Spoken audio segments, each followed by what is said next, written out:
हरे कृष्णा। तो कैसे हैं आप लोग? उम्मीद करता हूँ कि आप सब भगवान श्री श्री राधा दामोदर की कृपा से अच्छे होंगे।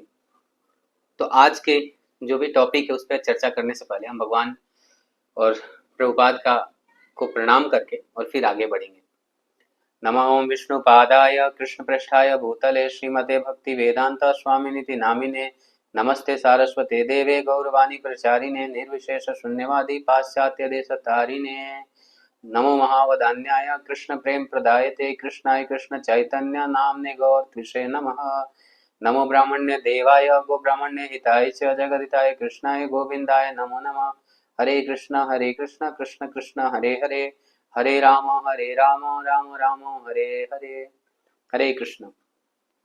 तो आज का जो चर्चा है वो स्पेशल चर्चा है, क्योंकि हमने एक वीडियो देखा, एक क्या बहुत सारे आपने इंटरनेट पे अभी वीडियोस देखे होंगे जिसमें आर्य समाज बहुत ही गुस्से में है और श्रीपाद रामभद्राचार्य जी जो कि रामानुजा संप्रदाय के एक बहुत ही महान संत हैं, उनके ऊपर उंगलियां उठा रहे हैं कि आपने हमारे महर्षि दयानंद सरस्वती के ऊपर ऐसे कैसे बोल दिया, आपने आर्य समाज के ऊपर ऐसे कैसे बोल दिया, ये बहुत गलत है, ये बिल्कुल झूठा आरोप है। और चारों बगल जितने भी आर्य समाज के जितने लोगों ने अपने अपने चैनल्स बना रखे हैं या जो भी आर्य समाज के ऑफिशियल चैनल्स हैं या और भी जो भी मंदबुद्धि लोग हैं आर्य समाज में जो घूमते रहते हैं, तो उन सब ने इस टॉपिक पे वीडियोस बना बना के व्यूज के चक्कर में अपने ही आर्य समाज को और भी ज्यादा मतलब बदनाम करने में लगे हुए हैं। तो हम इसी टॉपिक पे चर्चा करेंगे कि क्या उन्होंने गलत बोला और साथ ही साथ क्या आर्य समाज को अपने आप में सुधार लाने की जरूरत है। तो चलिए हम थोड़ा सा उस वीडियो को देखते हैं कि आखिर श्रीपाद रामभद्राचार्य जी ने क्या बोला है और किस बात को लेके ये लोग इतने आग बबूला हो रहे हैं। एक भूल हो गई हमारे यहाँ। वह भूल की किसने? आर्य समाज के प्रवर्तक दयानंद सरस्वती ने वो भूल की है। क्या भूल की? उन्होंने ये कह दिया कि रामायण और महाभारत ये भागवत ये सब कल्पित है, वेदों में इनका कोई प्रमाण नहीं है, ये उन्होंने। तो इसमें रामभद्राचार्य जी ने क्या कहा है? रामभद्राचार्य जी ने कहा कि जो महर्षि दयानंद हैं उन्होंने महाभारत को, रामायण को, इन सबको काल्पनिक माना, तो इस पे आग बबूला होने वाली क्या बात है? आर्य समाज के इन जो विद्वान जन हैं या राहुल आर्या जैसे मंदबुद्धि लोग भी भरे पड़े हैं, तो उन मंदबुद्धि और साथ ही साथ जो विद्वान जन हैं इन सबसे यही पूछना चाहता हूँ कि आप लोग तो यही कहते हो ना, भगवान राम को काल्पनिक ही तो मानते हो आप लोग। आप लोगों ने तो ऐसा बता दिया कि भगवान राम कृष्ण जन्म लिए वो महापुरुष है, भगवान को आपने महापुरुष बता दिया। इससे बड़ा काल्पनिक बातें क्या हो सकती है? आप स्वयं भगवान राम को, भगवान कृष्ण को आप बोलते हो नहीं नहीं वो भगवान नहीं, वो तो महाराज है, वो तो हमारी और आपकी तरह इंसान है, और फिर बोलते हो कि नहीं। तो इंसान अगर भगवत गीता बोलता है या इंसान के जीवन पे आधारित रामायण और महाभारत है, तो आप यही कहना चाहते हो ना कि काल्पनिक हो गई।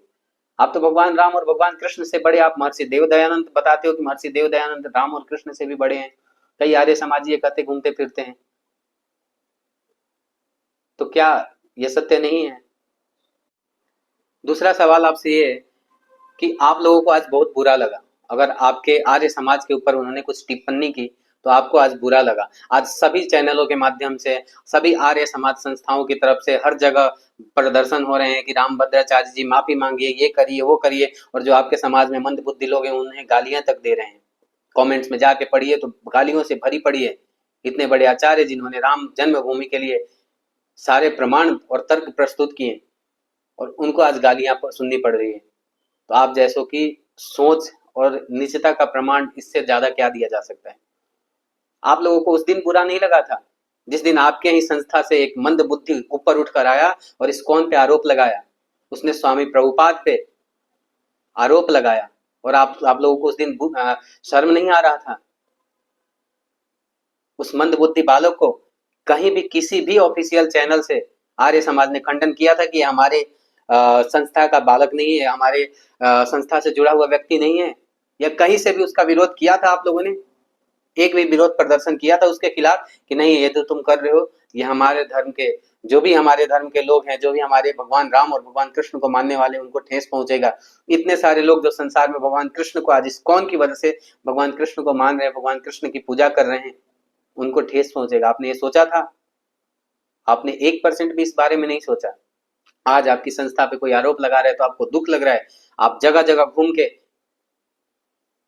बोलना नहीं चाहता, ऐसे शब्दों का प्रयोग आप लोगों के लिए नहीं करना चाहता, लेकिन मैं यही कहना चाहता हूं कि आपके जैसे लोग जो घूम घूम के और चौराहे पे नाच नाच के आज चिल्ला रहे हैं, बुरा लग रहा है आप लोगों को। आप लोगों को ये सोचना चाहिए कि कहीं भी किसी भी संस्था के ऊपर अगर अमर्यादित टिप्पणी की जा रही है या उसके विरोध में कुछ भी बोले जा रहे हैं बिना प्रमाण के,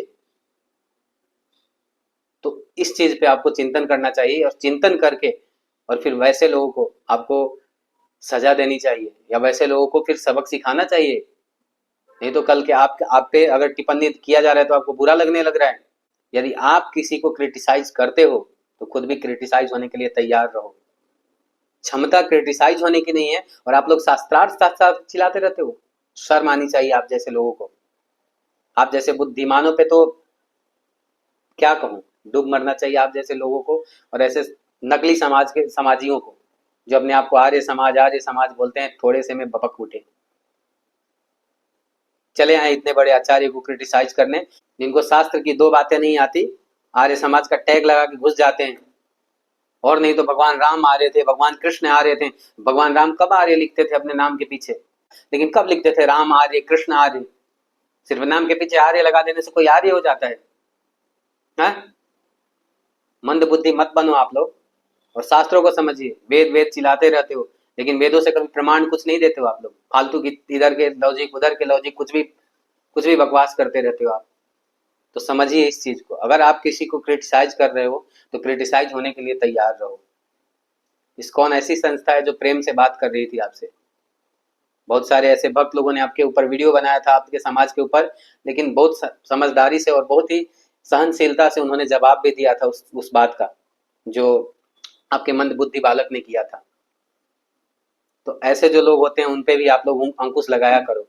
यदि आपको आज बुरा लग रहा है तो उस दिन ये समझना चाहिए कि उस समय इस्कॉन को भी बुरा लगा था। तो पहले आप लोगों से यही रिक्वेस्ट है कि पहले आप लोग बात करने के तौर तरीकों को सीखे। बात करने की तमीज नहीं, शास्त्रार्थ की बात करते हो। जाओ अपने कमेंट्स में आप लोग पढ़ो, कितने भद्दे कमेंट्स आ रहे हैं। यही सिखाते हो आप आर्य समाजियों को। आप लोगों के एक लोगों के वीडियोस में आपके अपने आर्य समाजी लोग जो कि रामभद्राचार्य जी के ऊपर इतनी गलत टिप्पणियां कर रहे हैं, यही शिक्षा दी है आप लोगों ने। नीचता की हद होती है, लेकिन आर्य समाजी लोग, आप लोगों ने तो उस हद को भी पार कर दिया। एक इतने बड़े संत को, प्रतिष्ठित संत को आप लोग उल्टा सीधा बोल रहे हो। पहले जाइए शास्त्रों में सदाचार पढ़िए कि एक मनुष्य का सदाचार क्या होता है, मनुष्य को बोलने बातचीत करने और इन सब के तरीके क्या होते हैं। अगर ये भी नहीं मालूम तो आप वेद की क्यों बातें करते हो? ये सारी बातें फालतू हैं, व्यर्थ हैं।